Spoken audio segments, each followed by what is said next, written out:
What's going on, guys? Welcome back to another video on the channel. Today, we're going to be going over our NBA season predictions. If you guys watched our NFL season predictions before, about a month ago, we went through and talked about the whole entire NFL season. So now we're going to go through the NBA. I know we have probably more NBA fans on the channel just because a lot of the videos that we do are more NBA leaned content like that. So we'll go through some teams, and obviously you guys, you want to hear who we have winning the finals, winning MVP, all the awards like that, all the rookie of the year. So starting off, we'll start off in the East, and we'll go through the lottery teams real quick before we get to the playoff seeding. And we can just start off at the bottom. Overall, I Yeah, think in the East, the worst team right now would probably be the Wizards. They have the lowest win percentage or win total projected on the year. And like I've said before, I think Jordan Poole will do good. Outside of that, Kyle Kuzma's all right, but I think they're definitely the worst team in the NBA right now. yeah. Now East for me, I also have the Wizards. Obviously, they blew up the team this offseason. They're trying to tank. And the story of their season is just going to be what Jordan Poole looks like. If you are interested in that, Banning put up a video on the channel a couple weeks ago, and he could put up some monster numbers. But really, the season for Washington is going to be about development and trying to get the first, second overall pick in this upcoming draft. Yeah, and that video will be either right here, right there. I'm sure you guys have probably maybe hopefully seen it by now. But after that, we have kind of a mix of some teams too. So if you want to go through some of the rankings here that you have. Yeah, at 14, that's where I put the Pistons. I'm a huge Cade Cunningham guy. There may be a Cade Cunningham video for me on the horizon. I think he's going to have a monster year. But overall, I mean, we all know this team isn't really built to shine. The big storyline for me is that big man locker room. They have Isaiah Stewart, Jalen Duran, James Wiseman. They just have a ton of guys there. Seeing who emerges as the top dog, it's going to be a big story for their season. And then at 13, I have the Hornets. I'm really excited to see Brandon Miller. I don't really know how good he's going to be off the rip. He might need some time to develop. Obviously, he was shaky down the stretch for Alabama, and the team is just too far away right now. I think some people may have the Hornets a little bit higher than me. I don't think they're that great. I like LaMelo Ball, but this is only really going to be his second fully healthy season, hopefully. So not high on them at all. After this, I'm going to kick it back to you here because there's a couple teams that might be fighting for playoff spots after this, but I would say I'm pretty confident those three teams are going to hang towards the bottom. Yeah, and some notes about those quickly. The Pistons, like I talked about before, talking about a man and a sore. It seems like a sore will probably be in the starting lineup to start the season. So comparing a guy like him and Brandon Miller on the Hornets too, hopefully we'll be able to see both of these guys play. A sore probably be able to get in there depending on what's going to happen with Bojan. But both of those teams, like you said, both very young teams, and they did go out and sign some vets, but no one like in particular that's really going to help them get that far. But hopefully we can get some full healthy seasons between those two teams. And then after that, it's kind of this weird area where we talk about the play-in teams. I think past that point, there are a bunch of teams in the mix here, and I guess it just depends on how some people feel about some of these teams in general, like the Pacers, the Nets, the Hawks. I would say all those teams probably within that same like play in area. I know a lot of people a little higher on some than others.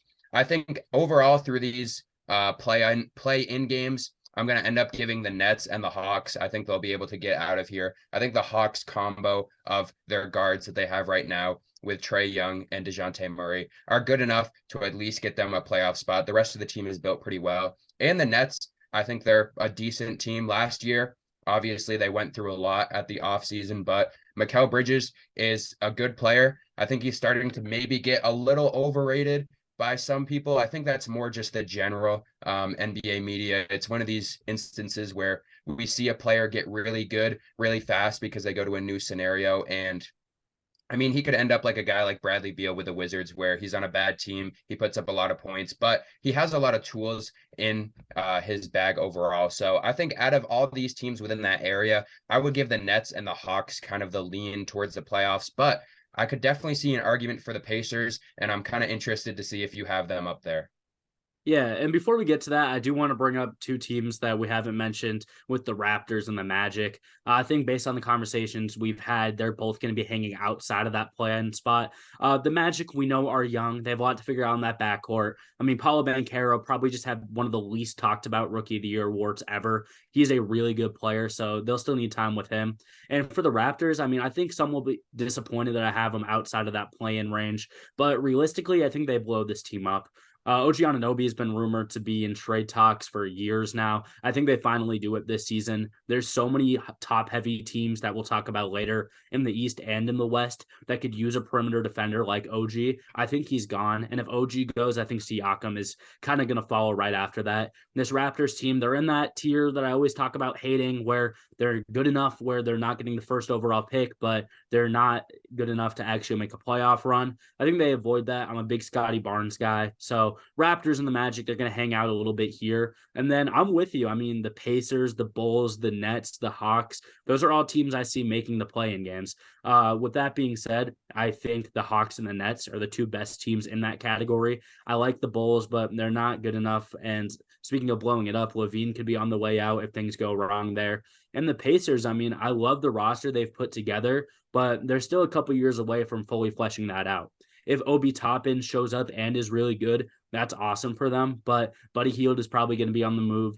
Benedict Mathurin and Tyrese Halliburton still need to grow as players. I think they're in the right direction, but I don't think they're a playoff team right now. When we talk about these teams that might be fighting for play-in spots, I think the Hawks have too much continuity. I think Trae Young is the best individual player on any of these teams. He has a lot to prove this year. And when it comes to the Nets, I mean, I'm on board with you. I think Mikal Bridges has kind of got overrated, but there's no denying his skill set is up there with some of the better players in the NBA. I mean, he's so versatile. He shoots, he plays defense incredibly, and his ball handling and confidence with the ball in general has been the thing I've been the most impressed about in his short time in Brooklyn so far. Claxton and Johnson make up a really good front court for them. And Ben Simmons, if he can just relax and just average, 6 point per game, pass the ball, play some defense, this Nets team is much better than a Chicago or Indiana team. So talking about that 7-8 spot, I would definitely give the nod to Atlanta and Brooklyn there. Yeah, I like your picks there. Pretty good. So I'm guessing what that means. We do have the top six seeds. They will be the same teams, but I guess it'll be interesting to go in the order. Starting off in the sixth spot, though, that's where I have the Heat. This team close to winning the championship last year. They got to the finals on that miracle run. Then they got beat by the Nuggets. But at the end of the day, this team is still not as good as the rest of the teams in the East, to be honest. They went through Jimmy Butler, got them as far as they are, but as we know, every year, this is what happened the past few years. Jimmy Butler, they get hyped up. They're not really a regular season team. He's not really a guy that goes out there and puts up 40 points a game in the regular season. But when he gets to the playoffs, when it matters, that's when he shows up. And that's not necessarily a bad thing. I think this team, compared to a lot of teams in the East right now, kind of has the least amount of upside just because they have some older guys. I mean, you guys have guys like Kyle Lowry up there, who is, I mean, pretty close to retiring at some point soon. Tyler Hero's good, but there's always the talks about him getting traded. If this Miami team struggles in the first half of the season, which I think there's definitely a possibility they could, he could be on the way out. That's been up in the air for a while. Josh Richardson is back on the team. I don't really have huge expectations for him. Jimmy Butler, obviously, he's going to be great. Bam Adebayo, depending on what we see from Bam Adebayo, if we see the finals version of him in some of those games where he was playing fantastic, then that'll be good for them. But I mean, there's been games where he's looked like one of the worst players in the NBA in the playoffs. He just plays bad in some instances.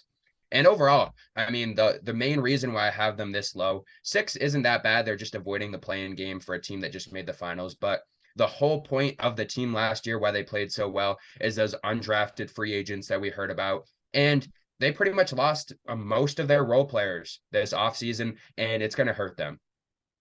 Yeah, fair enough there. At 6, I have a team that I've definitely had issues with in the past. I have the New York Knicks. And if you guys are some OG fans out there and you heard our basketball talks last year, I never really had anything good to say about the Knicks, but I actually do like their team quite a bit this year. I mean, just looking at their roster, they're built like a contender. They have tons of guys that have played with each other before. Obviously, lots of Villanova tie-ins over there. But with that being said, I like the team chemistry, and while they're built like a contender, they might just not have the exact talent to be a top 5 team in the East for me. Brunson is the real deal. We found that out last year. Let's not forget, I think everyone's bought in on Brunson now, but when the Knicks signed him, the popular take was that it was a horrible deal and he wasn't going to perform. And we saw the opposite last year as he looked amazing. I mean, they're a surefire playoff team for me. But my biggest question is, once they actually get there, are they going to compete? I don't really think it matters what spot they get in. I think they're going to avoid the play-in game. I'm pretty confident on that. Are they actually going to perform when they get there? That's the big question for me. And as I mentioned earlier, you move on from Obi Toppin. I think that clears up some things in the front court. Watch out for Isaiah Hartenstein. I'm putting up a video on the channel in a couple of days talking about X factors. I'll give you a spoiler. He was not my X factor for the Knicks. With that being said, I think he would be a great option. They call him Hustle Stein. That's what they used to call him in Denver. Coming off the bench for a guy like Mitchell Robinson, he's going to be under some pressure to make some big plays, especially as a defensive stopper around the rim. That would be huge for the Knicks. And I'm really excited to see what this team does. I have them in the 6th spot. Obviously, you'll have them a little bit higher. And I think there's a case for them to be top 3, in all honesty. Yeah, I have them at the 5th spot. Overall, this team, the guard rotation that we're going to see this season with Jalen Brunson, Emmanuel Quickly, Quentin Grimes, even Dante DiVincenzo, who has fallen off a little bit since when he was a high up player for the Bucks. I still think he's solid. Overall, guys like RJ Barrett, Julius Randle too, Mitchell Robinson, guys you talked about too, Isaiah Hartenstein, who was great last year, even Jericho Sims could come in there and play some good minutes. I'd expect him to kind of come in. Right now, it seems like they have Josh Hart as the backup power forward on the depth chart. I don't know if that's actually going to happen, but I think Jericho Sims could definitely make his way into the lineup. He's another great guy for them. And I think the 5 seed, pretty good for them overall. I think the top 3 seeds, which we'll talk about a little later, top 4 seeds, arguably too, are just overall better constructed teams. But I think it is close between the Knicks and the Heat. I just give the Knicks a little more edge here just because I think overall the team built a little better at this point. Fair enough. At 5, I have the 76ers. I know that's not exciting for you to hear, but realistically, we don't know what the roster looks like until Harden is gone. I mean, we're recording this October 22nd. He's still on the roster, but he's not showing up to practice, not showing up to preseason. I'm guessing he'll get moved. And with that being said, that might cause Philly to start the season slow. I mean, once they get to the playoffs and have a fully fleshed out roster and a rotation that I'm confident in, I'm sure they'll be fine. But realistically, we got to talk about the regular season here when we think about standings. And I don't know what this team is going to look like. So that makes me a little bit lower on them. Obviously, Embiid coming off an MVP season feels like he has more to prove than ever. I mean, when it comes to playoff success, he hasn't been able to find a whole lot of it in his career so far. And he's on the older side now, which is kind of crazy to say for a guy that I've seen as a young center for a while. But his career, especially with his injury history, might not last a whole lot longer. So he has to go, make it count while he's still around and still healthy for the most part.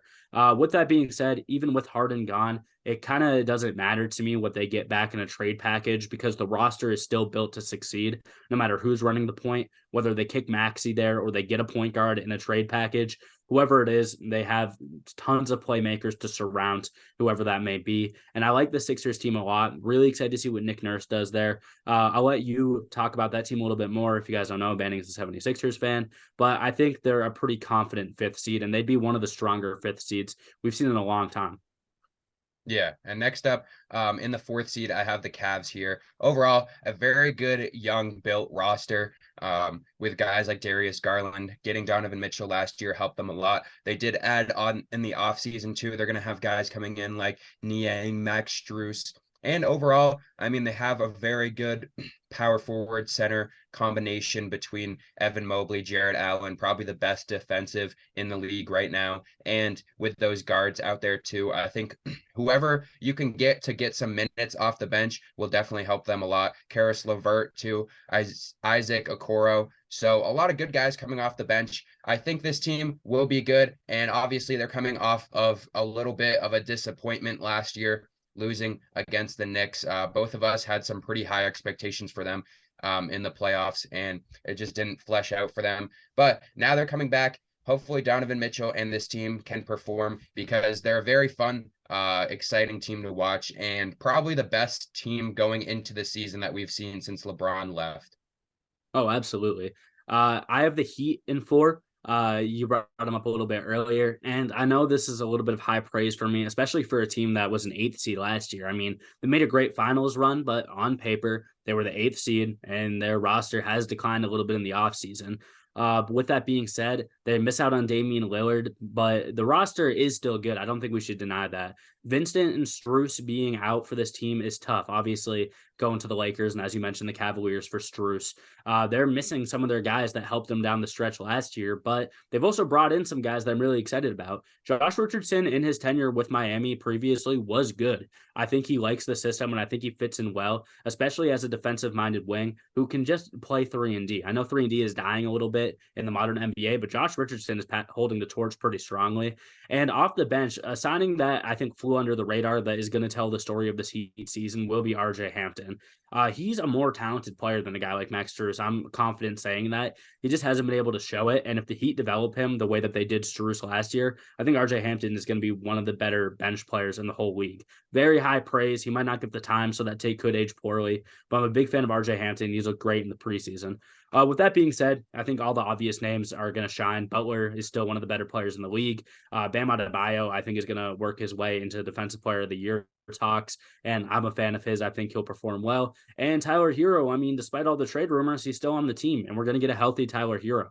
And I think we both know that that is a really great player to have on your squad. And he could be one of the best shooters in the NBA this season. They have good coaching. They check all my boxes. So having them jump up some spots with all this roster turnover, maybe a little bit sketchy, but I think this Heat team is a top 4 team out in the East. Yeah, I agree. Both of these teams, I know I had them a little lower, but they definitely have very high upside overall, as we know. In the 3rd seed, though, I have the Sixers, and I'm convinced that they're still going to have a good season, whether James Harden's there or not. I mean, this is a team that is built better than they were in 2021. That's when Embiid brought this team to a #1 seed by himself. He's a lot better now than he was then, coming off of an MVP. I mean, at that point, he was starting out there with Ben Simmons, who was being in trade talks at that point. He wasn't really contributing much anyway. And they had guys like Shake Milton and Seth Curry starting. Now, I think Tyrese Maxey is a lot better than both of those guys. DeAnthony Melton can go in there and be a fine starter if they need him to, if James Harden leaves. And depending on what they get back from James Harden, I think they'll definitely get someone that would probably be able to fill in that starting role for them or coming off the bench either way.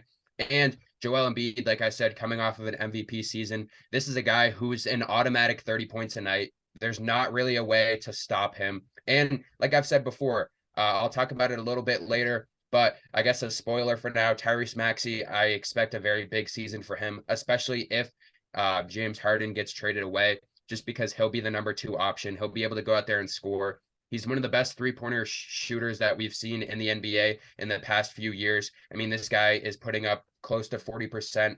And if he's going out there and he can get some open shots with Embiid being double teamed, he'll be fine. Tobias Harris, still a valuable option, still a guy that can go out there and get you 15 points a night. And overall, I still think this team will be fine. Kelly Oubre, another great addition in the offseason. In the preseason, he's looked fantastic. He can be a great player off the bench for Tobias Harris.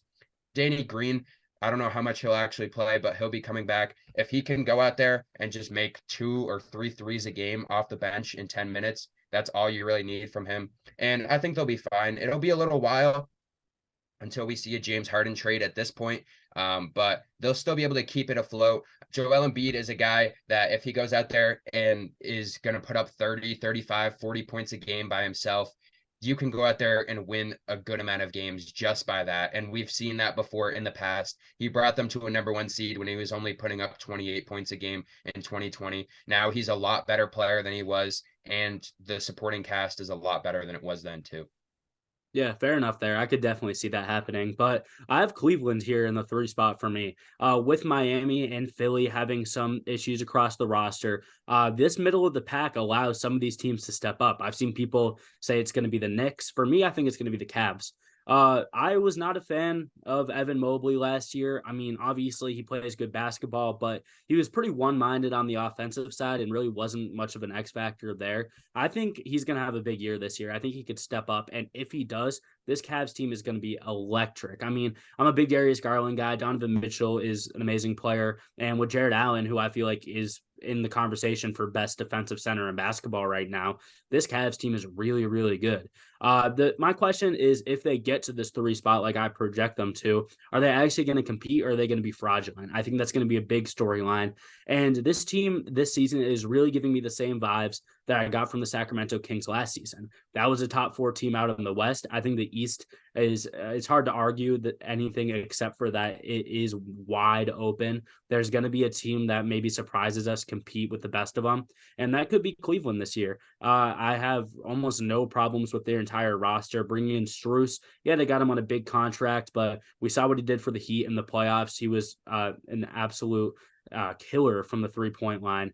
He stepped down in the finals, so I had to mince words a little bit there. But I think Struess is going to be a great addition, whether he starts or comes as the 6th man off the bench. Depends what they're doing with the Okoro over there. We'll have to see what it looks like to start the season. But I really like Cleveland. Having them in the 3rd spot is not something I expected, especially how disappointing they were last year. But on paper, I think this team should be giving troubles to even teams like the Bucks and the Celtics, who we both have in the top 2 spots. Yeah, and talking about that real quick, kind of just putting these two teams together. I have the Celtics at 2 and the Bucks at 1. I think in the regular season, I think the Bucks are just built to be a better team that will win out more games. Obviously, it doesn't really matter the regular season if you're the 1 or 2 seed in the end, because if you're 2 of the best teams, you should be playing in the championship anyway. So I think both of these teams the best in the East. And I just think this Bucks team with Dame and with Giannis together is just built to win more regular season games. And like I said, it doesn't really matter too much in the end. And the depth chart overall, if we're looking between these two teams, the Celtics top 6 ending with Al Horford. After that, I would say their 7th guy is Peyton Pritchard to this point. If I'm looking at the Bucks, their top 6 with Bobby Portis. After that, they have guys like Cam Payne, Jay Crowder, Pat Connaughton. And in the regular season, I think that matters a little bit more. In the playoffs, if you're only running an 8-man rotation, that's different. But they just have more depth built for the regular season. I think they're going to win more regular season games. Yeah, I think it could go either way. Maybe my bias sneaks through a little bit. I do have the Celtics in first and the Bucks in second. I just think when we talk about the starting lineup, the Celtics have more to it. My biggest question for the Bucks is what they do in that shooting guard spot. It's going to be Malik Beasley, but once we get towards the middle of the season, is it Pat Connaughton? Is it Marjon Beauchamp, which we've been hearing a lot about this offseason? It could be confusing there. You don't really know who's going to be the guy at the 2. And I give the nod to the Celtics there because Drew Holiday and Derek White is a great backcourt. I could argue a top 5 backcourt in the entire league. I mean, the defensive upside of that is just absolutely huge. So I give the nod to the Celtics there. Obviously, injuries are a concern, especially when you have a guy like Porzingis starting at center, who has had a past with that. But I mean, it's regular season. Injuries could hit anywhere. They're impossible to predict. And I like what I'm seeing from the Celtics starting 5 a little more than the Bucks. I think you could bring up great points with the depth, though. Maybe that gives Milwaukee the edge for the regular season. So we'll have to wait and see on that. But I don't think it surprises anyone that we're going to have those 2 teams fighting for the top in the East. Yeah, and talking about that, going into our playoffs for the East right now, overall, I think between our seeds, they may be a little different, but we pretty much have the same teams up to this point. And going through it real quick in the first round, I have the Bucks and the Hawks taking on each other, the 1 and the 8 seed. I think the Bucks come through easily with this one against the Hawks. Celtics and the Nets. Celtics just a much better team to this point. The 76ers and the Heat, I have them as a 3 and the 6 matchup. I think that'll be good, but I think Joel Embiid will be able to beat them, especially if we see what we've seen in the past with Bam Adebayo. I think they're just a better team than the Heat to this point. And if they figure out, like you said before, the regular season may be a little tough, but once they get to the playoffs, they should be fine. And then I have the Cavs and the Knicks going against each other in a rematch from last year, and I do think the Cavs pull it out this time. Yeah, and despite us having different seeds, we do have all the same matchups for the first round. So I would have the Celtics beating the Nets. I would have the Bucks beating the Hawks. The Sixers beating the Heat. And in a rematch of Knicks Cavs, I have the Cavs at the 3 seed, the Knicks at the 6. I get to give it to the Knicks again. I think as a 6 seed, they go out and beat the Cavs. That's a hot take considering both of us had the Cavs making easy work of the Knicks last year, and we both proven wrong. But in a rematch, I would give the Knicks the edge once again. So going into the second round, we're gonna have some different matchups, but first round, we're pretty much on the same page here. Yeah, and in my second round to start off, I have the Bucks and the Cavs taking each other on. Overall, I think this Bucks team just better than the Cavs, and I have them taking the edge there. And then the Celtics and the 76ers, a matchup that we've seen a lot in the past. I think the Celtics are just a better team to this point. Unless the Sixers can pull something out in a trade for James Harden, I just don't see them winning. Yeah, and I have the Bucks versus the Knicks in this matchup. I would take the Bucks pretty easily here. It's just the talent on the roster. It's almost impossible to compare those two squads. And then I would also have the Celtics taking on the 76ers. Celtics obviously would be the higher seed. They would have home court advantage. And these two teams play each other tough no matter who's on the roster. Obviously, one of the most bitter rivalries in basketball right now, which is not something that we've seen throughout their history. This is something that has really emerged in the last 5-10 years. With all that being said, I think the Celtics are better. I'm also biased as a Celtics fan, so I would take the Celtics in that matchup. But I mean, if they play each other again this playoffs, anything could happen. And I know Joel Embiid would love to finally take over the Celtics and win that playoff series. So that would be great to watch. Yeah, and speaking of that, we had different ways to get there, but as you guys know, Celtics and Bucks in the Eastern Conference Finals. If you guys can find someone else that has a different prediction, let me know because as of right now, it's kind of hard not to give these two teams the matchup in the Eastern Conference Finals. And overall, if we're talking about depth, if we're talking about better players, I have to give it to the Bucks here. Giannis is going to be the best player on the court throughout the whole entire series. He's probably the best player in the NBA right now. I know that's a little bit of a toss up between him and Jokic, but overall, I mean, this guy, one of the best offensive, one of the best defensive players in the NBA. And when it comes down to clutch moments, he has performed in the clutch. He's gone out there, he's won a championship. Jason Tatum disappears when it matters. So we'll go out there and I think the Bucks win this, and also with the depth too. If Peyton Pritchard is out there being the seventh man compared to other guys that we've seen, like I talked about before on the Bucks, I just have to give the edge to the Bucks here, and I think they probably get it done in. I think it'll go to 7 either way, no matter who wins. Yeah, for me, it's got to be the Celtics here. I mean, we've seen the Bucks perform, but we've also seen the Bucks choke. Let's not act like Giannis is always at his best come playoff time. We saw what happened with the Heat last year, right? Tatum has this thing, he's in. This is what happens for any streaky shooter come playoffs. I mean, I don't want to compare him to Kobe, even though he would love that. But even Kobe had his moments in his playoff history where he had, pretty tough games. I mean, good for Kobe.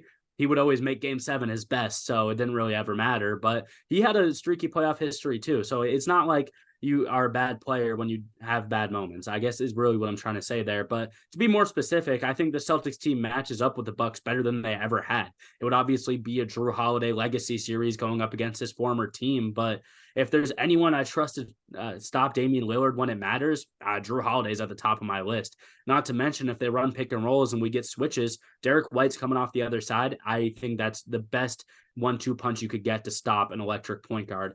And when it comes to Giannis, yeah, Giannis is going to get his buckets, but we've seen the Celtics win series giving the best player buckets. I mean, that's what happens every year when they match up against the 76ers. Joel Embiid eats, but the rest of the guys don't step up because the Celtics defense and coaching schemes are just too trifling and they can't get shots up. They can't make plays for themselves. So I have no doubt in a Bucks Celtics matchup, Giannis would get 30 a night. No doubts there, but it almost doesn't matter when I feel Damian Lillard might get locked up. And if we talk about guys that are inconsistent come playoff time, Chris Middleton's towards the top of my list there as well.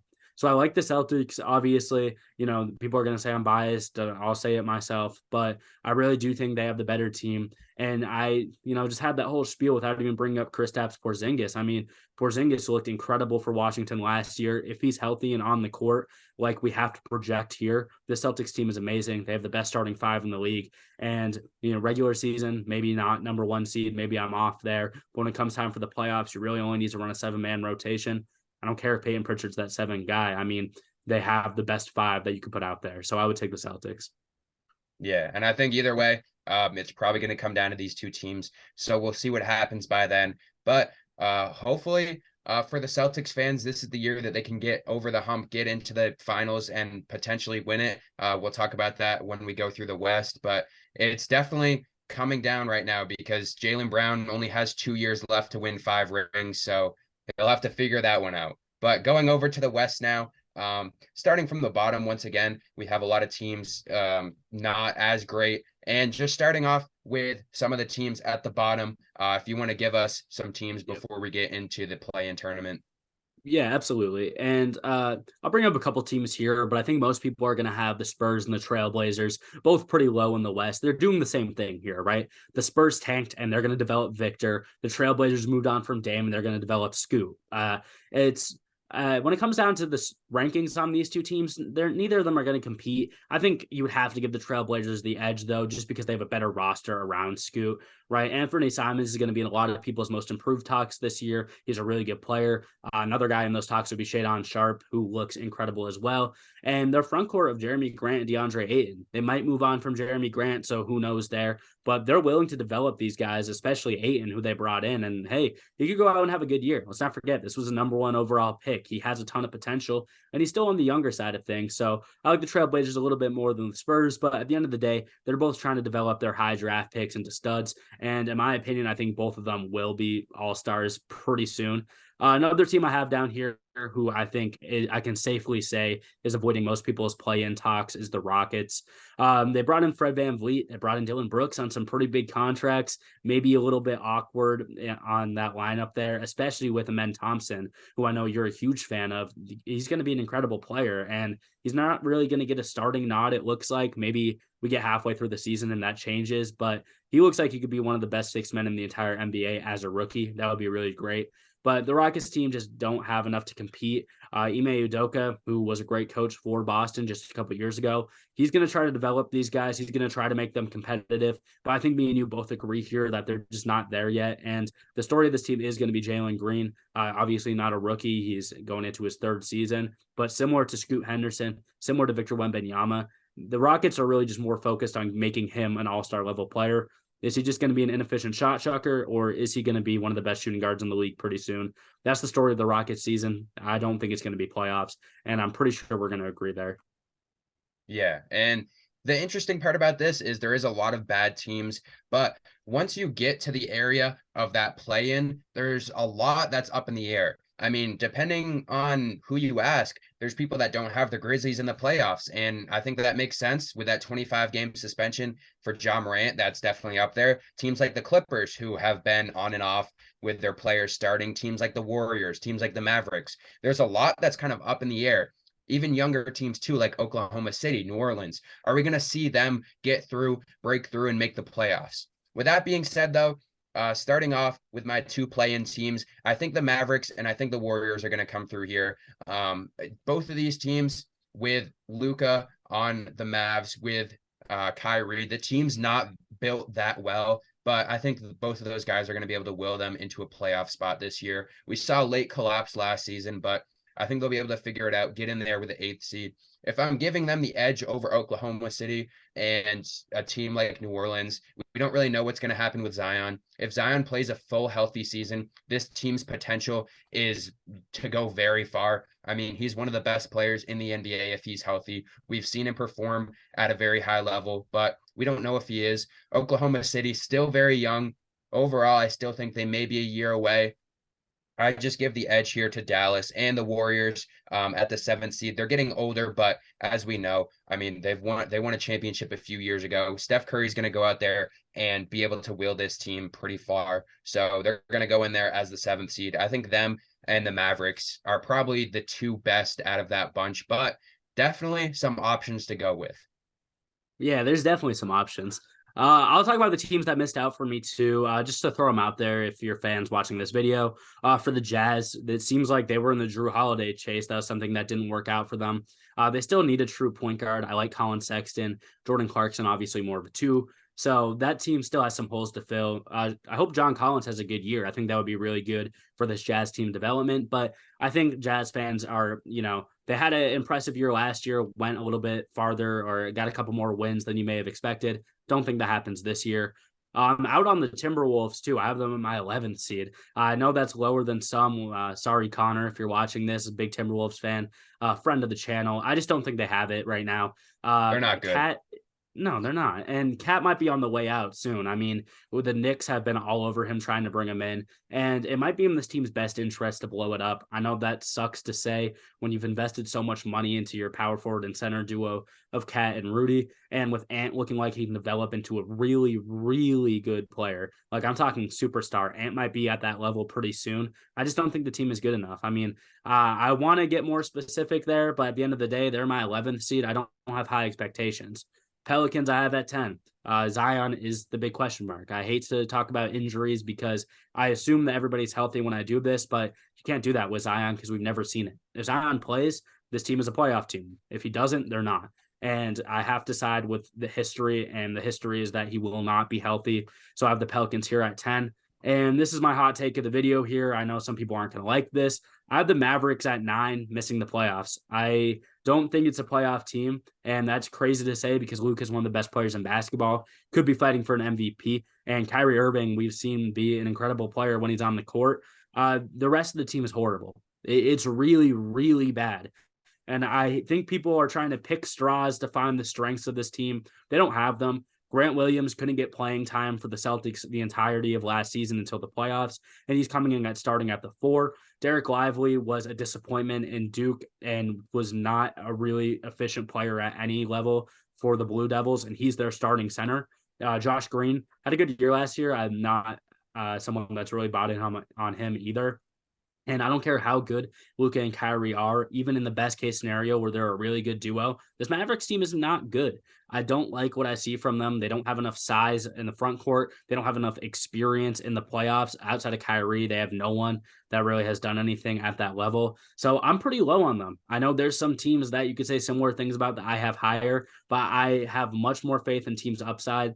And if Luka struggles, or even if he individually plays well and this Mavs team struggles and they miss the playoffs, he could be out. Let's not forget he has outs pretty soon and he could force a trade. We have never seen Luka really come out and talk about the Mavericks underperforming, but it's kind of been happening his entire career up to this point. So I'm low on them. I'll let you talk a little bit more about your playoff teams. I'll catch up here, but definitely going to catch some flack for having the Mavs and the Pelicans out when we get to halfway through the season. And these could be 2 contenders in the West. You never really know.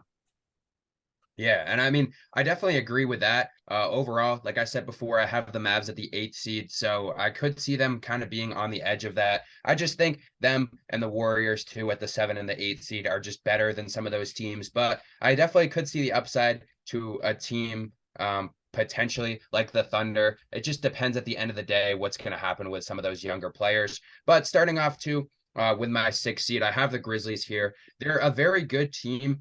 Outside of Ja Morant. I know they're going to have struggles, but guys like Jaren Jackson, one of the best defenders, if not the best defender in the NBA right now. And I'm confident that they can go out there and they're not going to lose every single game in that 25 game span, but they are going to be underperforming, I would say. Marcus Smart going out there, he'll be good for them. Derrick Rose, I know he's been in the talks for 6th man of the year, so if he can play well, that would help them.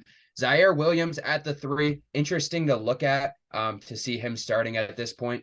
But Desmond Bane, I'm not a huge fan of him overall. I don't think he's really that good at basketball, which is a hot take. I know there's a lot of people that love Desmond Bane, and I watched some redrafts recently from that year, and they had him going pretty high overall above some other guys like Tyrese Maxey, and I'm not going to bring that up, but I think Tyrese Maxey is a better player than him at this point. But Jaren Jackson, Xavier Tillman can be all right in some instances. And overall, looking at this, it's not the best depth chart, but there's guys that can contribute. And it's for 25 games. Once Ja gets back in the starting lineup, if he really is this borderline superstar player, like people have been talking about, they'll be fine. If they can go out there in that 25 game span and win half of the games and be 12-12 when Ja comes back. There's no worries. And this is a team that is also probably going to be a buyer at the deadline. If there's reasons that they're struggling, they can go out there and fix it. I would expect that wing spot to be something too that they go out and fix, just because they don't really have that much depth there. Maybe a guy like Luke Kennard could step up, but overall, the guard rotation is going to be a lot better once Ja comes back. You have Desmond Bane at the 2 right now, with Luke Kennard being the backup, but then you have a mix of guys like Ja, Marcus Smart, Desmond Bane, Derrick Rose out there who can all give you good buckets, and it's going to be a lot easier once they all come back. Definitely going to be a small ball lineup once he comes back, just because that'll fit them better. Maybe Jaren Jackson goes down to the 5. I don't really know, but I still think this team will be fine. 6 seed, a little bit low, but with those 25 games, I can't really have them any higher. Yeah, and I'm going to breeze through these teams to catch up with you here. I'm still on my hot takes, though. I have the Clippers as the 8th seed. People are not going to like that because they have a lot of star power on the roster, but do they have star power that actually plays? That's pretty big question mark for a team that I don't even think is finished completing their roster. I really do see them as a team. I still think they're going to get Brogdon at some point. Who knows what they're going to have to give up for that? But I just am not completely bought in on this Clippers team at all. Westbrook is doing the thing he does every offseason, and it's not even really his fault. It's the media's fault, where they, everyone claims that Westbrook sucks, and he goes out and tries to do everything to prove he's a really good player, and he just needs to stop doing that. He just needs to be more efficient. He needs to stop taking dumb shots. He just needs to give Paul George and Kawhi the ball. And I think that's one of the biggest downfalls of having Russell Westbrook on your roster right now. He is a good player. We both know that, but he tries to be the hero sometimes. And that does not work on this Clippers team for me, especially with hopefully Paul George and Kawhi on the court. I just don't think it meshes well together at all. And if the Clippers make some moves, if they get Brogdon for a cheap price and he ends up starting, obviously I have to be a little bit higher on them. But in a mix of poor health and weird roster construction up till this point, I'm not high on the Clippers at all, to be honest with you. I debated putting the Mavericks over them. I think this is going to be the year where they really hit the wall. And you can't just breeze by and hope Kawhi and PG are good enough to bring you the distance, because if they're not on the court, then you don't have anyone on this roster, really. I mean, is it Covington that's going to save this team? I don't think so. At 7, I do have the Grizzlies. I was higher on them until literally today. As of now, we see Steven Adams is going to be out for the year. And although he's not the best player on this team or anything, he is one of the better ones, especially with John Morant being out. And it puts a hole at the center position. I like Xavier Tillman, but I like him as a guy off the bench, not necessarily as your starter for the whole rest of the year. I think they have holes to fill.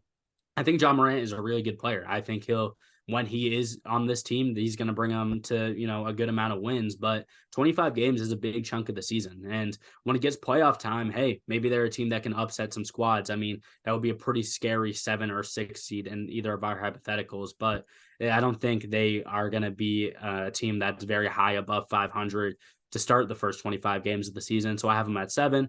And at 6, finally, I have the Oklahoma City Thunder. I'm higher on them than a lot of people are, but I think this team is really good. I mean, we saw last year, Shea is one of those individuals that can bring a team pretty far on his back. And I think we're seeing jumps in play from the rest of their roster. Josh Giddey is in for a really good year. Jalen Williams, both of them looked pretty solid last year, and I expect big things from them. And Lou Dort, I mean, they gave him a big contract. They're ready to commit to him as the starting small forward. I think he excels in that role. And we're pretty much getting rookie Chet. Obviously, it's technically his second year, but he'll be in that rookie of the year talk as he's never played a game in the NBA before. I think he's going to be really, really good in that role. Maybe he's not Victor level. That could be a hot take, but I think he's going to be a really good starting center in the NBA off the rip. And this team is young, but they have good coaching. They finally have good depth. And they have some guys off the bench that, although maybe hit or miss, if they hit, are going to be really, really good. I look at a guy like Ousmane Dieng. I'll talk about him a little bit more in that X Factors video I mentioned earlier. I really like him. I think he could be solid. So this Thunder team, I'm giving them high praise, putting them above established teams with the Grizzlies and the Clippers, but I do think they're a better team. And that's a hot take, but I really like them to take that 6th spot in the West this year. Yeah, and speaking of spots after that, I have the Clippers here at 5. So a little bit different from you, but with the rules that we saw this year of resting players, obviously that's going to come out and hopefully help the Clippers. That means Kawhi and Paul George are going to have to play. And if both of them are playing, I think they'll be good enough with the rest of this roster to go out there and get a 5th seed, because there's a lot of question marks with teams after that. Russell Westbrook, I think, will be fine. I think he'll go out there and do what he did last year and be a good enough role player. There were some games last year where he played very well. I mean, in the playoffs, he went out there, he dropped 37, he dropped 30 against the Suns on this team, and he's been bounced around the league a lot the past few years. But if he can go out there and be the third option, he's going to be one of the best third options for the Clippers. He can go out there and get you 15 to 20 points a night. Bones Highland will be good for them. Norm Powell will be fine. Terrence Mann in there at the 4 spot. I think they may have to address that 4 and 5 area a little bit. Terrence Mann, Robert Covington, Zubac, Plumlee, they're all decent, but I think they're one of these guys needs to definitely step up and kind of assert themselves as like a very good player. And I think one of them probably will at this point. The 5 seed, good enough to be the 5 seed, in my opinion, above a team like the Grizzlies, who I think the Grizzlies, a full season of Ja Morant may be a little different depending on what we've seen. But I think with that in mind, I think the Clippers, they have a lot to prove. And with the new rules, with Kawhi and Paul George playing a good amount this year, potentially, I think they'll be able to go out there and play fine and get the 5th seed. Yeah, I'm excited to see how the Clippers bend those rules. So instead of rest, Kawhi might have full season right wrist tightness. We'll have to wait and see on that. But with that being said, I have the Kings in the 5th spot. We saw them as a really electric, surprising team last season. And although they technically take a step down in my rankings here, I think they'll take a step up as a squad. The West is a lot more competitive even than it was last year. And I think the Kings will be one of those teams competing in it. Fox obviously won the Clutch Player of the Year last year in the inaugural season of that award. And I think he fits the description. He always is making big plays down the stretch. And for a guy like Domantas Sabonis, he can't just be a one-season wonder. I've been hearing the narrative that he might be that guy because of how much he struggled in the playoffs last year, which eventually caused the Kings to be knocked out. But if Sabonis can just put 2 and 2 together, I mean, he's a top 5 center in the NBA, and you have a point guard who I'm really high on. The rotational guys with Herter, Barnes, and Murray, that's a perfect rotation to put around Fox and Sabonis. I mean, they run the pick and roll game. If you have shooters stretched out across the floor, they run a lot of 5 out. The Kings team is really, really good. They have guys off the bench. I know a lot of people like Terrence Davis. I think he will go back and have another good season. And with Sasha Venchinov coming in, obviously EuroLeague MVP, as you like to say, the ceiling is the roof on that. I mean, he might not be an amazing player. He might be, an 8-point per game night sort of guy. But I mean, realistically, he could also be a 20-point per game guy. We haven't seen anything from him except for dominance at the EuroLeague level. So there could be really big things for this Kings team. I think they have some of the most potential out of any team in the West, and I'm going to bank high on that. I think Fox is good enough to put a team on his back if other guys start to struggle, and I'm going to roll with the Kings pretty high up here in the 5th spot. Yeah, I have them as the 4 seed, so just one spot higher than you. Like you said, highlighting all that stuff. Some things I do want to talk about. Keegan Murray had a good year last year. I'm a big fan of him. And depending on what we see from Sasha, I mean, like you said, he's been great in the EuroLeague. And even if he comes out here and doesn't play that well, the rest of the team is very good. So it's almost like if he doesn't play well, it doesn't really matter. It's only an upside for this team. If he plays really well, obviously that helps them a lot. If he doesn't, then they still have a very good roster outside of him. It's not like he's the make or break guy for them. And guys like Malik Monk, Davion Mitchell can go out there, come in for Herter and Kevin Fox and be fine.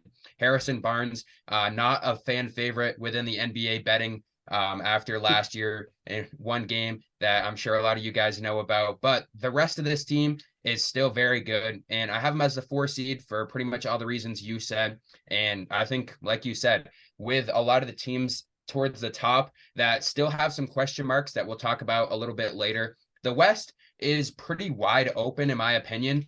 There's a lot of teams that have good rosters, but I think everywhere you look, there's high upside for most of these teams, but there's also the chance that they could fail. I think the Kings are probably the team with the most balance and also probably the highest upside. Yeah, I think that's completely fair. I'm glad that you're supporting them too. In my 4 spot, I have the Warriors. You could say a lot of things about this team, but I like them, honestly. They obviously bring back that championship rotation that they've had hanging around for a decade now.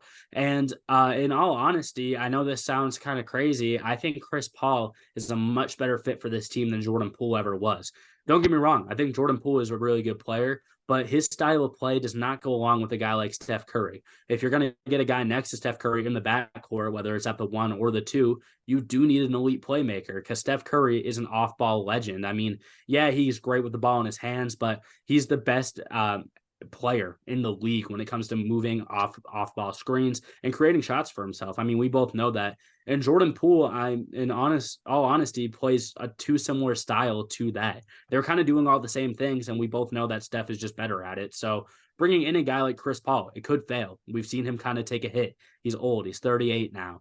But when it comes to elite playmaking, he's still up there as one of the best point guards in the league at that level. And it allows this Warriors team to run some weird styles of basketball. I mean, they could do an ultra small ball with Paul, Steph, Clay, Wiggins, and Draymond as that starting 5. But at the end of the day, they still have Kayvon Looney, who we both really like. I think he's an underrated center. They could kick Draymond to the bench. They could kick CP3 to the bench. There's a lot of versatility with this lineup. And at the end of the day, healthy Clay, I like Andrew Wiggins, and with Steph Curry still being one of the best players in basketball right now, I think this Warriors team is too good for them to fail during the regular season. Do they choke in the playoffs now that they have Chris Paul? Could definitely be possible. But when it comes to the regular season, I think this Warriors team will rack up a ton of wins. I have them in the 4 spot. Yeah, and starting off the top 3, as of right now, I have the Lakers here at number 3. I think they had one of the best off seasons in the NBA. Obviously, when we're talking about off seasons, there's the Celtics, there's the Bucks, but the Lakers had a very sneaky off season, which is kind of weird to say with a team with that high of just overall press behind them with LeBron and AD on that team in Los Angeles. But the reason why they had a good offseason is they went out there and they addressed all the holes. They didn't go out there and try to trade for another superstar and try to build the best roster with 3 guys that they could have. They know that LeBron is getting older. They know that Anthony Davis has some question marks around him playing, but they went out there and they fixed what they needed to do. Last season, we saw them come out. I know, as you guys probably watched last year, you weren't very high on the Lakers. I was very high on them. Then we ended up seeing them go all the way to the Western Conference Finals. So very fun kind of dynamic last year. But this season, they're going in with that team that they had last year, plus additions. And this team overall, if Anthony Davis plays and can play at the level like we've seen, I think people forget that Anthony Davis is one of the best players in the NBA when he's healthy on both ends. This guy is an elite defender. He is one of the best offensive players in the league too. If he can play healthy, this team could go as far as they want to. We've seen it before, and the depth around them too. If we're looking at the 1 spot, D'Angelo Russell was notoriously bad last year in the playoffs. I think with a full season, with him being the 4th or the 5th option on this offense, he'll be fine. Gabe Vincent, who they signed to, a good backup. Jalen Hood-Schifino, I'm kind of interested to see how much he plays. I don't know how much he really will play, but he's one of those guys where the Lakers get this rookie or younger players every few years that go out and develop, like we saw with Austin Reeves last year. So it'll be interesting to see how he plays. But guys, like I said, with Austin Reeves too, who developed into a very good elite shooter last year. Obviously, LeBron is still there, still one of the best players in the NBA. He may be closer to 10 than he is 1 now, but when he needs to play, when he needs to be the guy, he can still do that. Anthony Davis too, Jared Vanderbilt, Rui Hachimura, a very good player, both of those guys, depending on who starts. I'm guessing Rui will probably be the 6th man as of right now. That's what it seems like. But overall, this team, one of the best off seasons, and their depth is insane at this point. Even Cam Reddish too. I'm not even sure if he's going to see the floor that much, just because he's kind of in that 10th or 11th guy. I still think he's a very good player. So this team could go as far as they want to, and I'll talk about that a little bit later. But very high praise for this Lakers team going into this year. Yeah, absolutely. And our dynamic last year where you loved the Lakers and I hated them, that was really fun, but I'm going to have to agree with you here. I have them as my 3rd seed as well. Last year, I didn't like them in the playoffs because I didn't like their rotation. I didn't like their bench. I didn't like a lot of what they were doing. And this offseason, they've shut me up because their bench, as you've mentioned all these guys, they're the best bench in the league. Gabe Vincent was amazing for Miami last year. On paper, you look at a guy like Gabe Vincent starting for a Miami Heat team in the playoffs, you go, wow, that's horrible. Then you actually watch his play, you look at his numbers, you see the electricity he brings on the court. Any team wants that. And the Lakers should be happy that they got him. Rui's going to come off the bench. Jared Vanderbilt, it looks like he's going to start at the 4. Vando, one of the best defensive power forwards in the league, and nobody talks about it. Rui, an elite floor spacer. So having the versatility to start either one of those guys, depending on how the season goes, they do different things at elite levels is really amazing.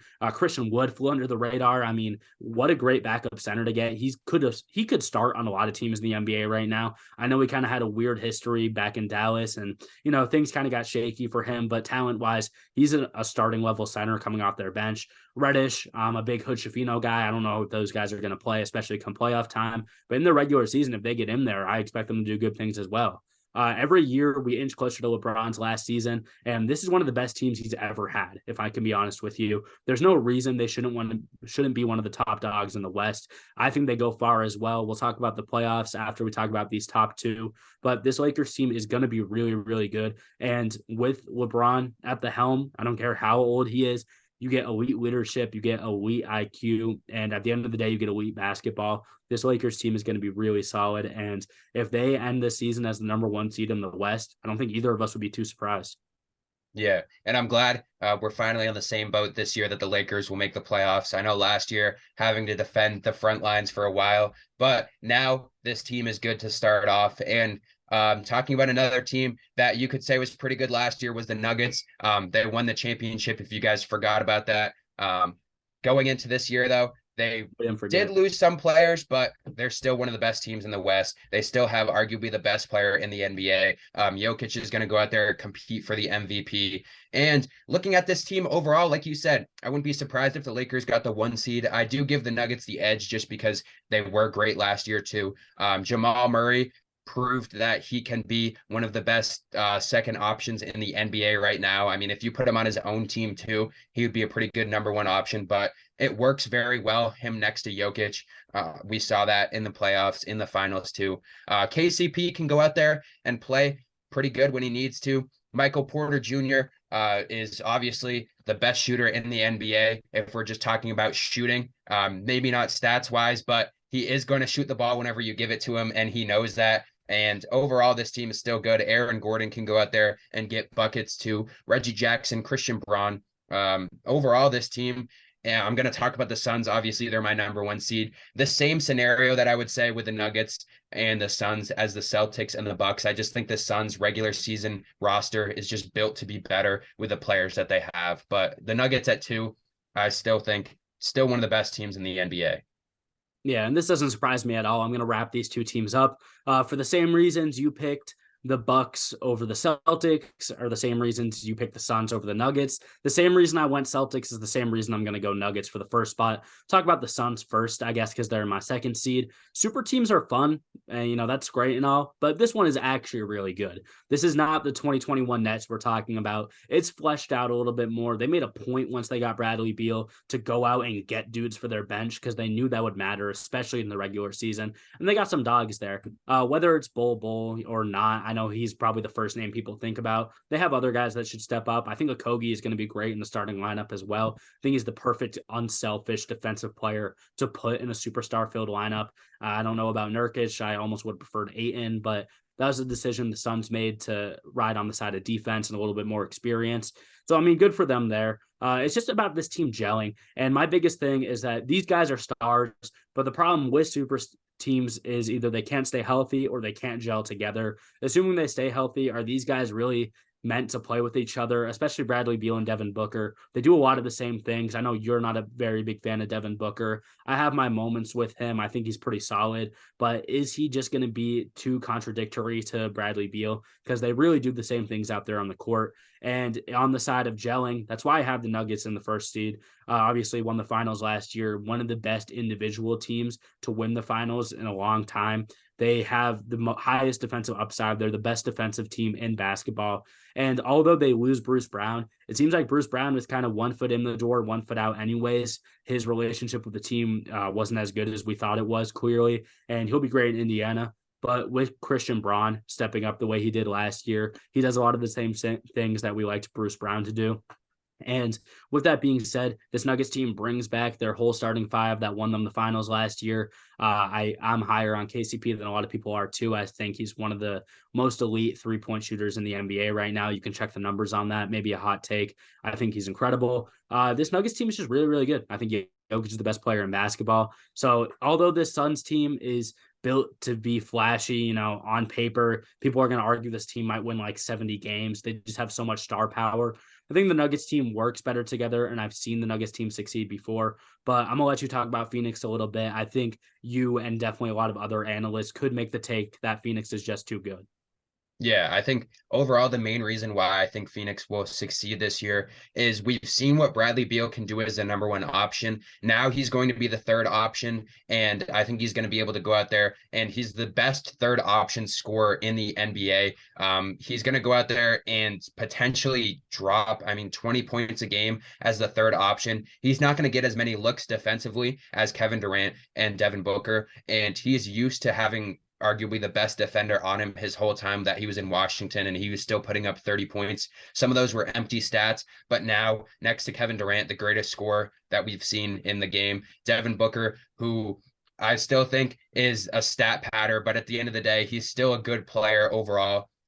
Defense is going to be the one question mark between this team, but when you have an offense that is going to be this dynamic, they're just built to succeed in the regular season overall. And the depth is there too. They went out and signed some solid players, but I would assume, hopefully, with their rotations, you have at least Bradley, Devin Booker, or Kevin Durant on the court at once.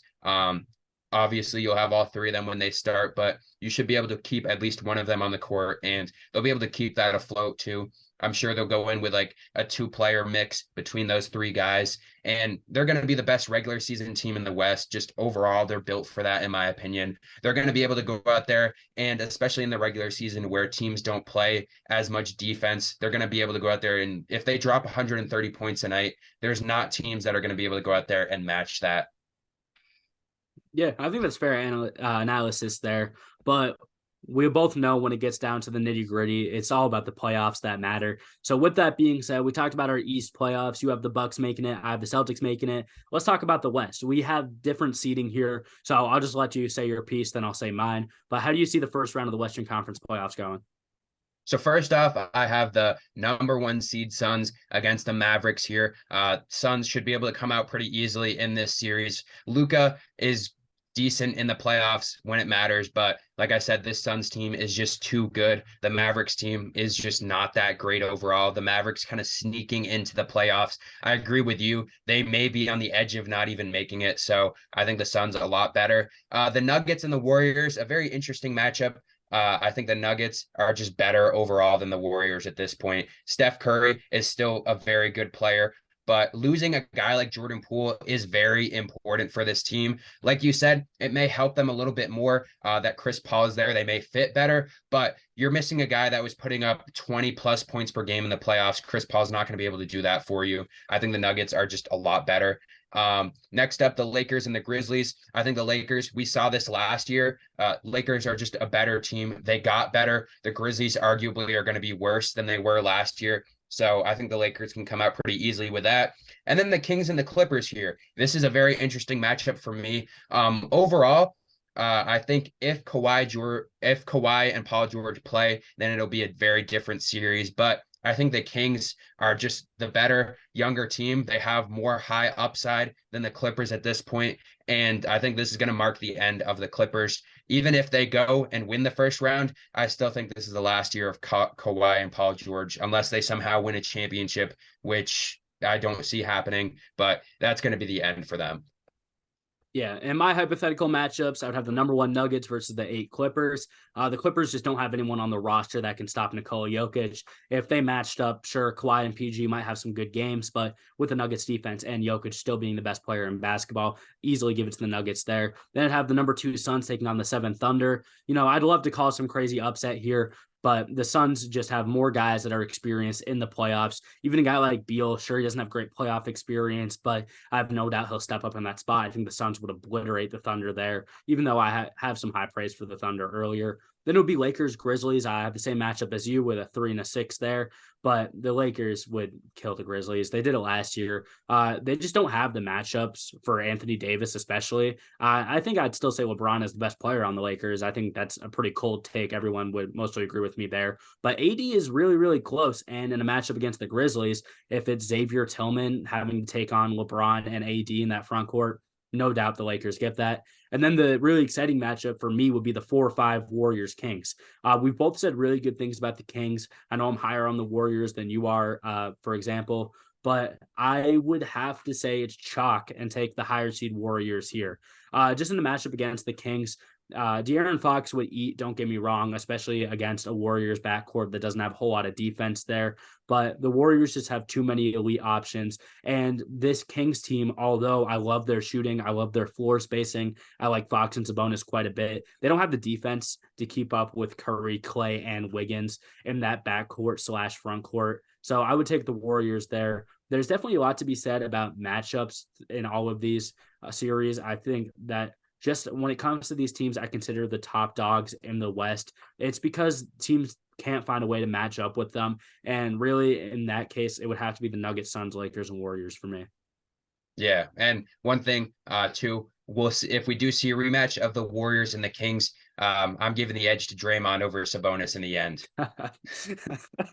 Starting off the second round, though, I gave it all chalk here. 1, 2, 3, and 4 seeds for me. Not as fun to see this. Hopefully, we do see some upsets, but as of right now, I mean, predicting the season, it's always hard not to go with the top seeds. Once we get there and see how teams play, it's obviously very different. But for now, the Suns and the Kings, very young. The Suns are built very well. I still have to give the Suns the edge here. And then the Nuggets and the Lakers, a very interesting matchup again. We're going to see a rematch of what we saw in the Western Conference Finals. I'm going to give it to the Lakers. They saw the Nuggets last year overall. The team got better.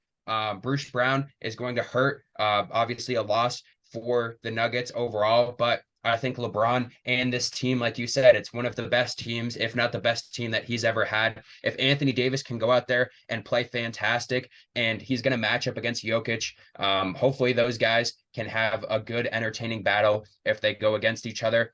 Besides that, too, I don't know who's going to guard LeBron, if it's going to be Michael Porter Jr. Last year, they did have some good switches but we'll see what happens this year. I'm going to give the edge to LeBron on whoever is guarding him, unless it's Jokic, and then who's going to be guarding Anthony Davis. I don't know. I think overall, this Lakers team I have very high praise for them overall. I think they're going to go out there and knock off the Nuggets. And I just think with this team overall, if we see Anthony Davis perform at the high level that he can, they're going to be very hard to stop. Yeah, and I'm going to avoid the Nuggets-Lakers talk here because I have some different matchups, but I have the Nuggets taking on the Warriors in this hypothetical. It would have to be the Nuggets for me. When it comes to teams that can't stop Jokic, Warriors are probably the most competitive one that fall in that category. Realistically, they would have to start Kayvon Looney in that series, and even with that being said, Jokic would dominate there. Especially with Jamal Murray being a clutch playoff performer. Curry and Chris Paul can't guard him. So even if Jokic gets doubled, tripled, and he gets ate up a little bit, I think Murray would have an incredible series. So when it comes to switchability there, I love what the Nuggets would do on the defensive side. Have to be the Nuggets for me there. And then I have the Lakers and the Suns, a matchup that would be very, very entertaining. And, I, as the Lakers hater, hate to say this, but I would give the Lakers the edge there.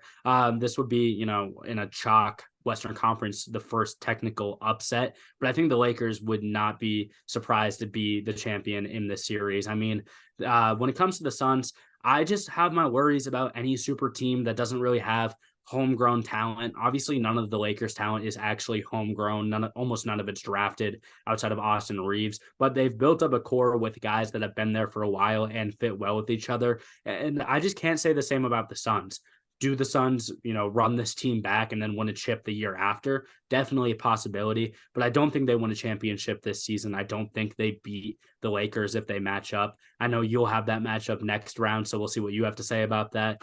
But going into my Western Conference Finals, would not be surprised at all to see the Nuggets take on the Los Angeles Lakers. I think it's a very real possibility. Yeah, and like you said, the Suns and the Lakers, going to be going against each other. For me, they're going to be taking each other on in the Western Conference Finals, and I'm giving it to the Lakers. Like you said, the same reasons for the Suns. Overall, their top three guys are pretty good, and that's going to get you pretty far in the regular season. But when it comes down to the playoffs, that depth is going to be massive. And overall, like we've said before, the Lakers have the best bench in the NBA as of right now. Overall, this team is built very well. Depending on how many guys they run. I mean, this is a lot of the time we see top teams be very top heavy and they kind of only run 7 or 8 man lineups in the playoffs. The Lakers at this point before the season starts are looking like they could run, I mean, up to 10 guys. They'll see who steps up and who can play very well. And overall, they're going to be able to get guys out there and be fresh. LeBron knows that this is probably the best team he's had in a while. Anthony Davis is, like I've said before, a very good player. I think that kind of gets overshadowed by his injuries. If he can stay healthy and LeBron goes out there, we know what LeBron can do with bad teams. He's going out there with a very good team. I think he can go out there and will his way and this team to the NBA Finals. Yeah, fair enough there. I have the Nuggets and the Lakers. Banning, you already know what I'm going to do here. I think the Nuggets are just the better team. I have them running it back and making it to the finals once again. When it comes to the Lakers, I think Anthony Davis and Nikola Jokic would be the best big man matchup we could possibly ask for. I think if anyone's going to stop Jokic, it would be AD. But even then, Jokic is the best player in basketball, so I don't think AD would do so. And in the backcourt, if it's a matchup between D'Angelo Russell and Jamal Murray cooks. Don't get me wrong. I think this Lakers team is very, very good, as we've mentioned. I mean, I have them making the Western Conference Finals. You have them making the NBA Finals, right? I think we both think this Lakers team is really solid. When it comes down to it, how much do I trust their defense, especially with an aging LeBron? We know AD is going to clutch up in the post, but on the perimeter, I don't necessarily love it. And with elite floor spacing, elite coaching, and elite ball from both sides, offense and defense for the Nuggets, I really just think they're going to be tough to stop in the West. Losing Bruce Brown, I don't want to make it sound like I thought that was an understatement. He was debatably their second most important player down the stretch in the finals, probably third, but you get the idea there. But with Peyton Watson finally getting some playing time for this Nuggets team, I think he's going to shine in that role. I mean, he was a guy that was a 5-star going into UCLA, was supposed to be incredible. Kind of stunk it up at UCLA, fell down in the draft last year, and has been quietly developing in the background for this Nuggets team. I think he's going to go out and be a difference maker going forward for Denver. With that being said, we definitely see the Lakers coming on top of it. I think the Lakers and the Nuggets are the two most finals ready teams in the West, even though they're my 1 and 3. But I would have to give it to the Nuggets. I hate doing it. I did this last year, but I just think the Nuggets are the best team in the West still. Yeah. And I mean, either way, that's going to be a great series. We both have that happening at some point between the Lakers and the Nuggets. So before we get into our finals predictions, we can bounce over to the awards for the regular season overall. Like we say every year, I know a lot of people forget, but these awards are just for the regular season, not for the playoffs overall. And it seems like that really only matters for the MVP. No one brings that up for any other topic, which is always interesting. I'm just bringing that up too, because there's a lot of guys, I think no matter where you go with the rookie of the year, I don't think any of them are going to be in the playoffs unless you come out and give me a surprising pick here, but maybe you will.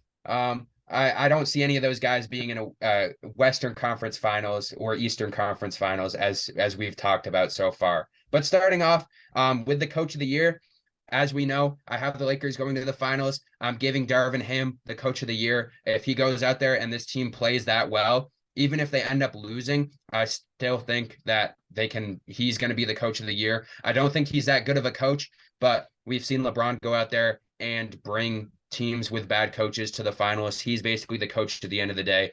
Darvin Ham's just standing there on the sideline. Hopefully he can go out there and be a better coach than we saw last year, but they still got pretty far last year. And overall, at the end of the day, it just depends on how good the team is. So I got to give it to Darvin Ham. Yeah, absolutely. And Coach of the Year is a weird award in the NBA because we know two things about it. They hate to give it to the same guy 2 years in a row, and it's usually not actually one of the best coaches in the league. It's the coach of a team that goes far and hasn't won it recently. So I think Darvin Ham would be my second choice because he fits those categories. But I give it to Joe Mazzulla. Although he's not the best coach, if the Celtics are the number one seed in the East and look really good with, a almost completely different roster outside of Tatum and JB, I think Mazzulla will get a lot of credit for that, especially after all the flack he was under last year around playoff times. If he goes out and succeeds, I think he's going to be a front runner for this award. So I'll give it to him, but I would keep Ham in the back pocket. I think he would definitely be a contender for that one. Yeah, I'll keep some Ham in my back pocket for you. Thank you.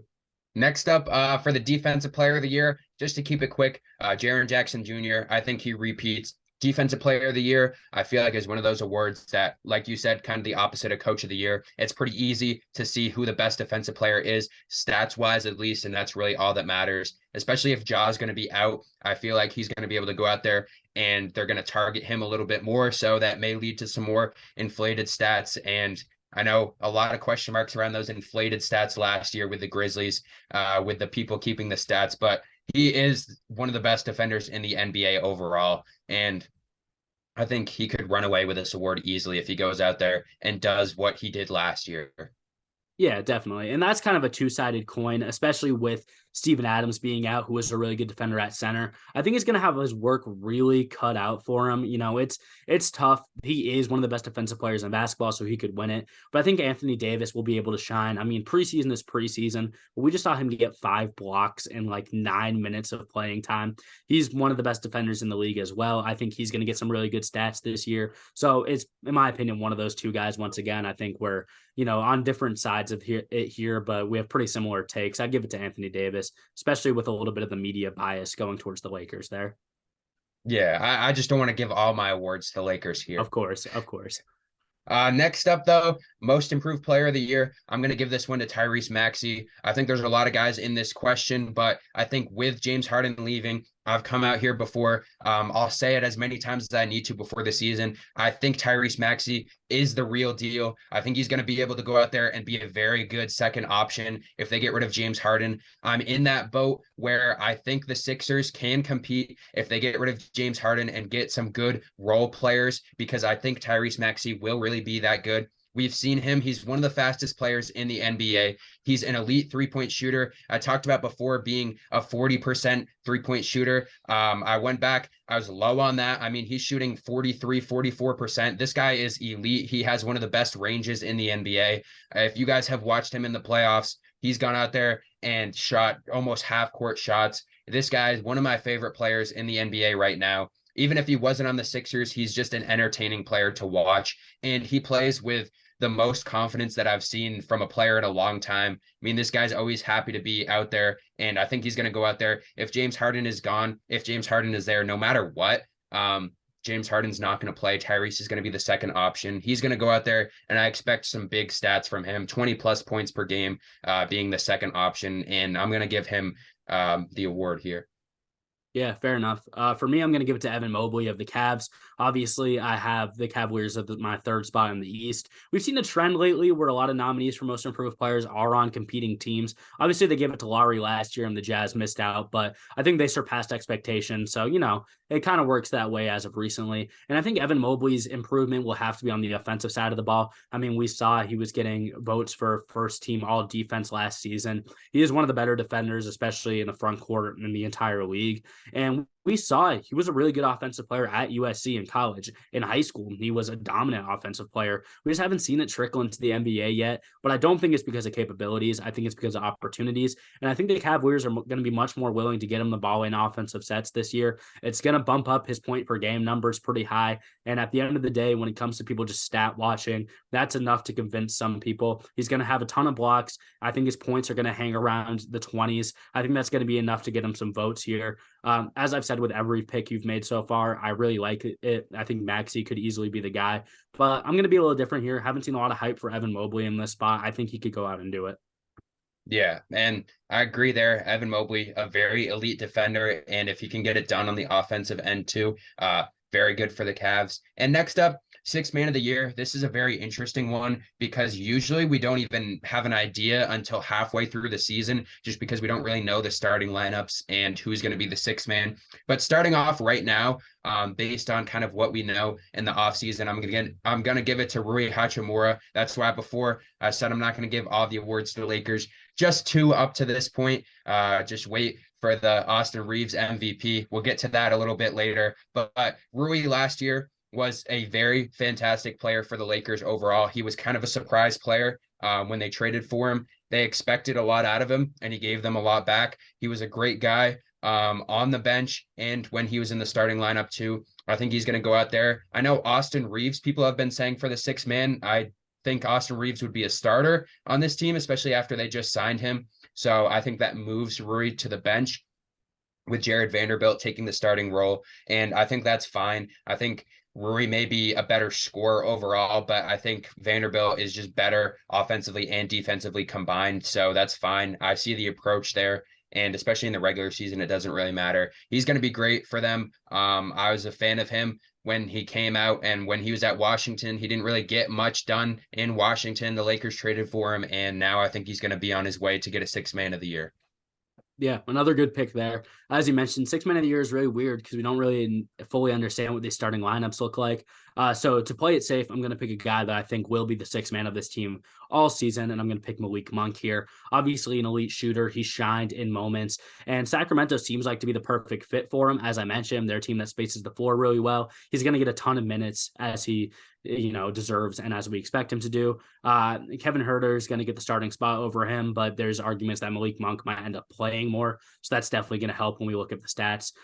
Just great shooter. The defense has improved tremendously since from when he was in Charlotte as well, which makes him a much more viable option to play down the stretch. And when we talk about teams like closing lineups, it seems like Malik Monk is always in the Kings one. So it's going to allow him to make some big plays that, maybe boost his resume a little bit. I'm a fan of Malik Monk's. I think not only will he improve as a player, as he has seemed to do every year, but I think he will, finally get some hardware to go along with that. I really like him in the race this year.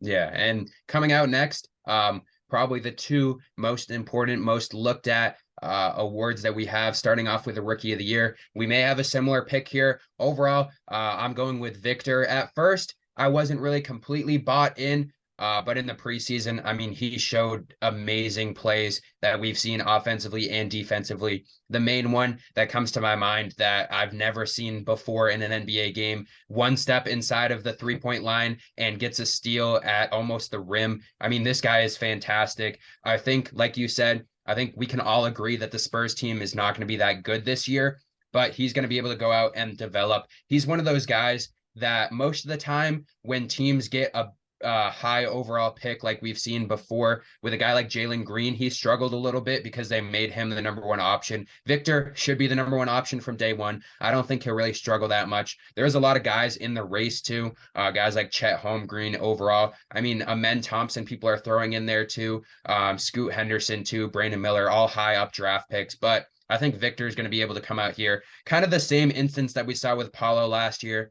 I think he's going to be able to perform very well and probably get pretty similar stats overall. Yeah, for sure. I mean, it's Victor for me. I don't have to do the whole song and dance about it. And it really just comes down to opportunities. I mean, I think Victor's the best player in the class, and including Chet Holmgren, I still think he's the best player. But when it comes to opportunities, we see guys like Scoot. Scoot's going to be awesome, but he's going to have to fight for touches with Simons, Grant, Sharp, Ayton. Like, he could be the fifth option on that offense, and it wouldn't really be a problem, right? He's still going to be great, but the stats aren't going to help him there. And with a guy like Chet, I mean, Shea is a ball dominant player. He's going to shoot a lot. Chet's just not going to get a ton of offensive stats in his rookie year, and that's completely fine. I think both those guys are going to be studs. And then Thompson, he might have to come up the bench. Asor probably just doesn't have the offensive star power to win it this year. These guys are all really good players. I think they're all going to find success in their NBA careers. When it comes to the first season, I mean, Keldon Johnson's cool. Devin Vassell just got a big contract, but Victor's going to be the top option on offense. He could fight for an all defensive spot on the first team or second team as a rookie, right? He is an electric player on a team that doesn't have a whole lot of help and a team that was willing to build around him from the jump.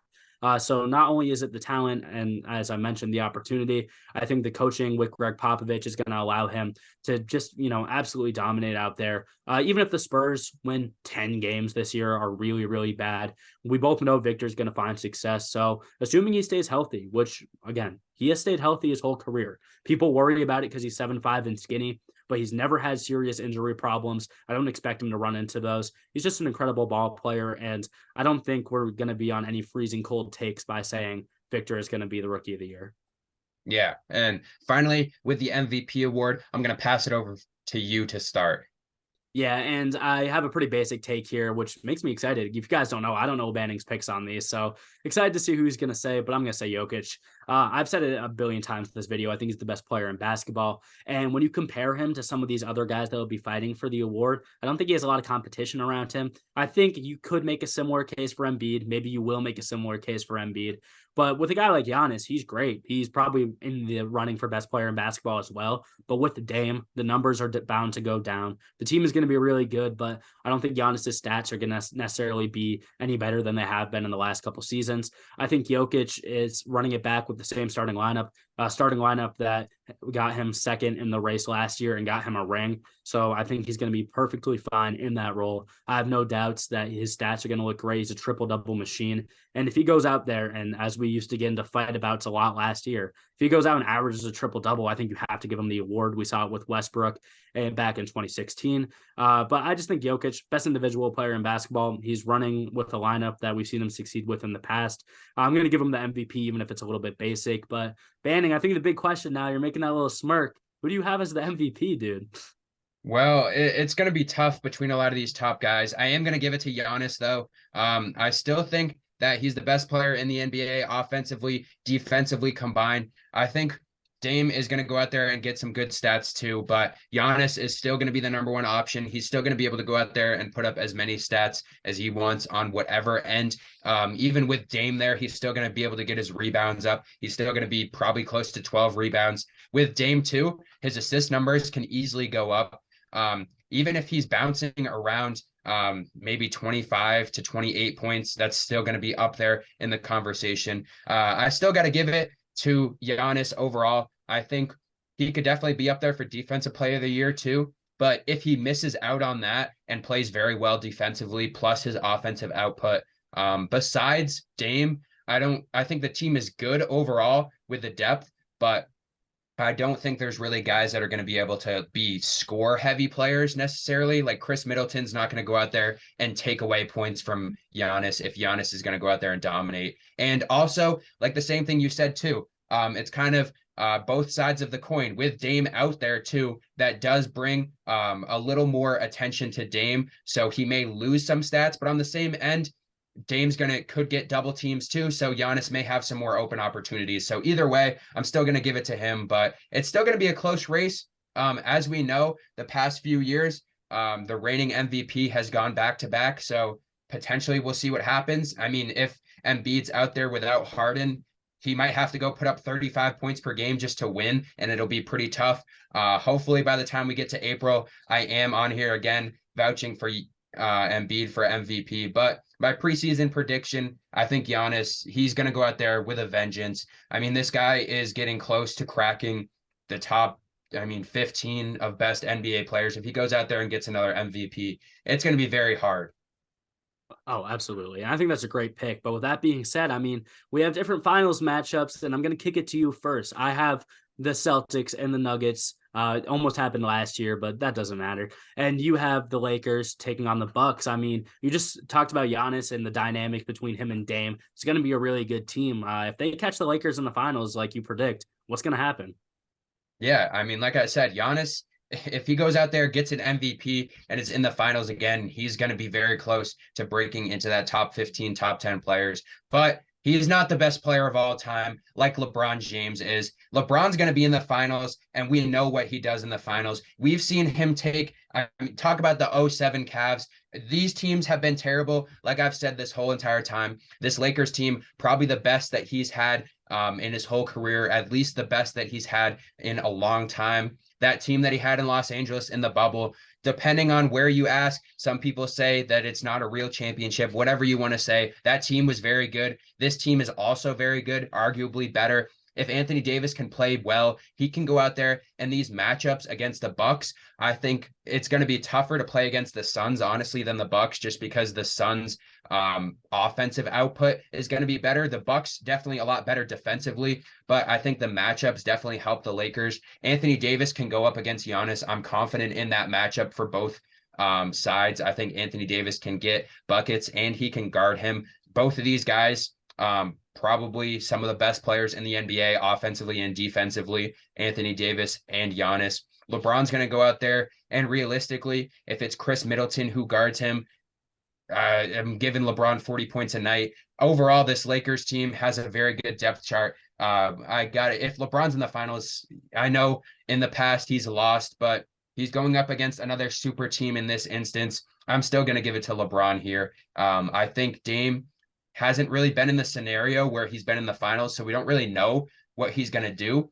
He's had some clutch shots before, but he hasn't really been in this moment. And this is one of those instances where this Lakers team, some of those young players got some good experience last year in the Western Conference Finals. LeBron knows what he's doing in the finals. Anthony Davis has been in the finals before. Obviously, Giannis has too, but when we look back in the finals before, they did lose a big player in Drew Holiday, who was a very big component of them winning the finals before. He's not going to be there. And Dame is going to be able to play offensively, but he's not the best defensive player in the NBA by any means, as we know. I'm giving the Lakers the championship this year, and LeBron's on his way out. He knows that. He doesn't have much left, but he's still one of the best players in the NBA. If he has his mindset, if he's in the finals, I don't see him losing. Yeah, and I have the other matchup that a lot of people are going to talk about here with the Celtics and the Nuggets. I did this last year, and I'm going to do it again this year. I'm not going to lie to you, Banning. I've been bouncing back and forth on who I think is going to win the series up until right now. But I'm going to roll with what I have written down. I'm going to roll with the Celtics. I think the Celtics will beat the Nuggets. I think if the series happens, it's going to 7, no matter what. Last year, I had the Nuggets beating the Celtics. Obviously, they went out and won the finals. And for all those same reasons, I think this matchup would be really tough for Boston. Nikola Jokic, I have him winning the MVP here, and then I have him losing in the finals. Definitely a hot take for sure. But he is going to go out and play tremendous basketball. Absolutely. There's no doubt in my mind, no matter who he matches up against at any level of the season, he's just going to play ball. But when it comes to Jamal Murray, who was so clutch, and the reason that the Nuggets won the finals last year, if we can be honest, with his production, I think he would find troubles. And that really comes down to the defensive backcourt. That's why I was so hot on the Celtics getting Drew Holiday. That's why I take this so seriously. Because if we get to the finals, I keep saying we. If they get to the finals, the Celtics, they haven't signed me yet. If the Celtics get to the finals and match up against the Nuggets, their biggest problem is going to be Jamal Murray. Nikola Jokic is going to get his buckets. He's going to get his assists, right? He's going to do all that, but it comes down to Denver's other playmakers. And with Jamal Murray being so talented, you need guys that can guard him.